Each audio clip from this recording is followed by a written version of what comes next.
Tu cherches un micro USB pour le gaming ou le streaming sans dépenser plus que nécessaire au final. Alors reste bien jusqu'au bout parce qu'ici, le classement devient de plus en plus intéressant de la 5e à la première place.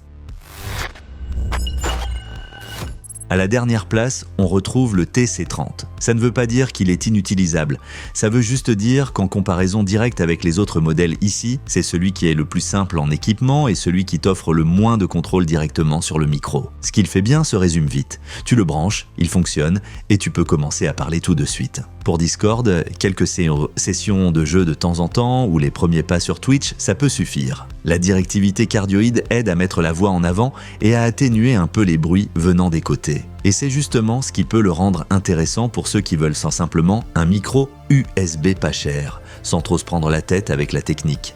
Mais l'écart avec la concurrence s'entend clairement. Et surtout, il se ressent. Tu n'as pas de monitoring direct, donc tu ne peux pas écouter confortablement ta propre voix en temps réel. Tu n'as pas non plus de bouton mute ni de réglage de gain sur le micro. Au quotidien, c'est agaçant parce qu'il faut passer par le logiciel ou par les réglages du système à chaque petite modification. Et quand on le compare au modèle suivant, on comprend vite que celui-ci représente vraiment la version la plus basique. Je conseillerais surtout le TC30 à ceux qui veulent vraiment dépenser le moins possible et qui peuvent vivre avec une solution très simple. Pour du streaming un peu plus sérieux, il lui manque clairement quelque chose. Et c'est justement là que le micro suivant entre en scène parce qu'il en offre déjà nettement plus. Tu trouveras les liens vers tous les micros de ce test au meilleur prix dans la description sous la vidéo. Juste devant, on trouve le Q9. Dans le classement, il passe devant le TC30 parce que l'ensemble est tout simplement plus cohérent pour un débutant. Pas forcément grâce à un énorme bond technique, mais surtout parce qu'on a en général plus d'accessoires et qu'on peut monter un vrai setup plus rapidement. C'est d'ailleurs son plus gros point fort. Avec le Q9, tu as souvent un kit de départ complet avec bras articulés, suspension, filtre anti-pop et d'autres accessoires. Pour quelqu'un qui est à son bureau et qui veut tout de suite ce setup classique de streaming, ça paraît beaucoup plus sérieux qu'un micro nu sans extra. Et on retrouve encore ici une directivité cardioïde, donc une captation orientée vers la voix placée devant le micro. Pour le gaming, le chat vocal et les enregistrements simples, c'est agréable pour débuter. Mais techniquement, il reste quand même coincé dans l'entrée de gamme. Comme le TC30, le Q9 n'a ni monitoring direct, ni bouton mute, ni réglage de gain sur le micro. Et au quotidien, ça fait une vraie différence par rapport aux modèles plus avancés. En plus, le Q9 peut être plus sensible à la réverbération de la pièce et au bruit de fond. Donc, si tu es dans une pièce vide avec des surfaces dures,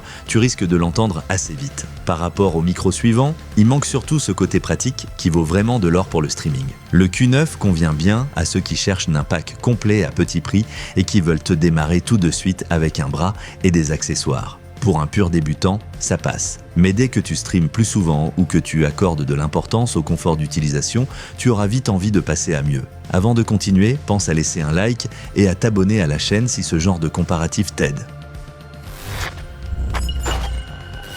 À la 3e place, on a le DGM20S et c'est ici qu'on sent pour la première fois un vrai changement. On ne parle plus seulement d'un simple micro USB, mais d'un modèle clairement pensé pour le gaming et le streaming. Par rapport aux deux micros Tonor, c'est une vraie montée en gamme. Ça tient surtout aux fonctions qui aident vraiment au quotidien. Tu as le monitoring direct, donc tu peux t'entendre sans détour. Tu as le mute directement sur le micro. Tu peux ajuster le gain sur le micro.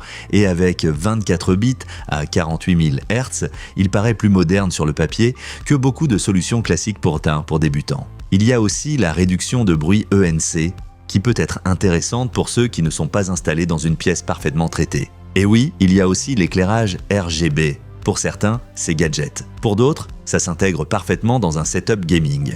Alors pourquoi il n'est pas plus haut ? C'est simple. Il est solide, mais il n'est pas aussi flexible que les modèles du haut du classement. Ici, tu n'as qu'une seule directivité, donc pas de changement de mode selon la situation. Si tu streams seul, ce n'est généralement pas un problème.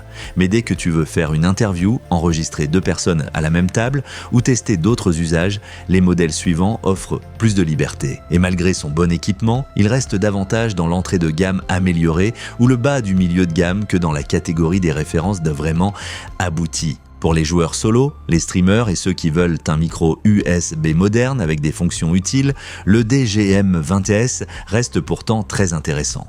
Surtout si le contrôle directement sur le micro compte plus pour toi que plusieurs modes de captation. Et maintenant, on passe aux micros qui sont presque devenus des classiques dans beaucoup de setups. À la deuxième place, on retrouve le quadcast. Et franchement, pour beaucoup de gens, c'est déjà le point où la recherche s'arrête. C'est le genre de micro qu'on pose, qu'on branche et qui donne tout de suite l'impression qu'il a été pensé pour le quotidien des streamers. On le remarque dans plein de petits détails, tu as 4 directivités, donc beaucoup plus de liberté qu'avec le Maono. Tu peux adapter le micro selon la situation, que tu parles seul, que tu enregistres avec quelqu'un ou que tu veuilles simplement tester une autre configuration. À ça s'ajoute le monitoring direct, le mute tactile, un réglage de gain, un filtre anti-pop intégré et une suspension anti-vibration intégrée. En clair, il embarque déjà beaucoup de choses qu'on doit souvent ajouter séparément sur d'autres modèles. En pratique, c'est vraiment confortable, surtout si tu streames régulièrement ou que tu enregistres souvent des vidéos. La raison pour laquelle il n'est pas à la première place tient plus au détail qu'à un vrai défaut. Il reste en 16 bits et ce n'est pas un petit micro. Il prend de la place sur le bureau et comme avec d'autres micros à condensateur, il faut aussi faire attention à la réverbération de la pièce et au bruit de fond. Donc oui, il est très fort, mais il n'est pas tout à fait aussi complet que le numéro 1. Surtout quand on regarde l'ensemble, l'équipement, la polyvalence et les qualités reconnues au quotidien. Le quadcast est parfait pour ceux qui veulent un micro de streaming très pratique et qui aiment avoir un produit bien équipé dès la sortie de la boîte. Si tu streams, tu joues, tu discutes et que tu envisages aussi parfois un podcast ou un enregistrement à deux, il a vraiment beaucoup de sens. Et on arrive maintenant à la première place. À la première place, on a le Yeti.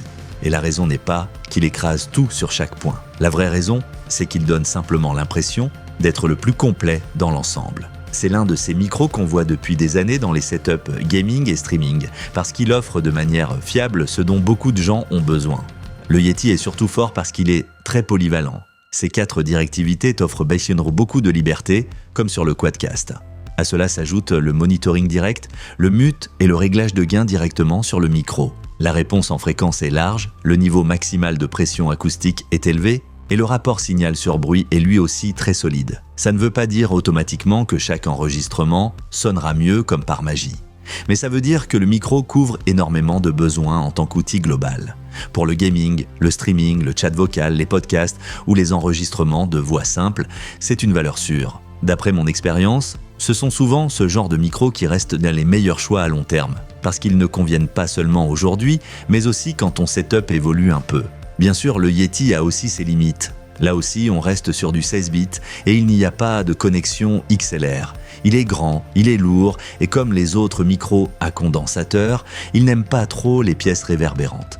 Si tu es dans une pièce vide, tu n'obtiendras donc pas automatiquement un son de studio. Et oui, certaines personnes préféreront le quadcast pour son design ou pour sa suspension anti-vibration intégrée. Mais si on regarde seulement la valeur globale pour le gaming et le streaming, le Yeti passe ici légèrement devant. Le Yeti s'adresse à tous ceux qui cherchent un micro USB flexible, qui n'a pas été conçu pour un seul usage précis. Si tu veux quelque chose qui soit bon aujourd'hui pour le streaming et qui puisse aussi servir demain pour un podcast, une voix off ou des enregistrements plus longs, alors c'est le choix le plus solide de cette liste. Va vraiment revoir les meilleurs modèles via les liens dans la description, surtout si tu hésites entre le Yeti, le quadcast et le Maono. Et si la vidéo t'a aidé, pense à laisser un like et à t'abonner à la chaîne.